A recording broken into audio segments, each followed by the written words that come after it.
আমি স্বয়ং বলছেন তুমি নিজে বাঁচো, তোমার পরিবার পরিজনকে জাহান্নামের আগুন থেকে বাঁচাও। কেন আল্লাহ রাব্বুল আলামিন এই কথা পবিত্র কোরআনে বললেন? এখানে শুধু অতটুকু বলে শেষ করতে পারতেন, তুমি নিজে বাঁচো, নিজেটা নিজে দেখো। এখানে এই কথা বলেননি তুমি নিজে বাঁচো, তোমার পরিবার পরিজনকে জাহান্নামের আগুন থেকে বাঁচাও।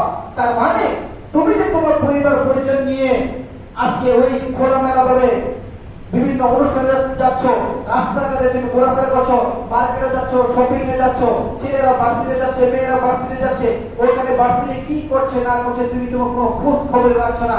ছেলে ভার্সিটির নামে বান্ধবীকে ঘুরতে গেল কিনা, মেয়ে ভার্সিটি কলেজের নামে তার বন্ধু নিয়ে ঘুরতে গেল কিনা, এগুলো কোনো খোঁজ খবর আপনারা রাখেন না।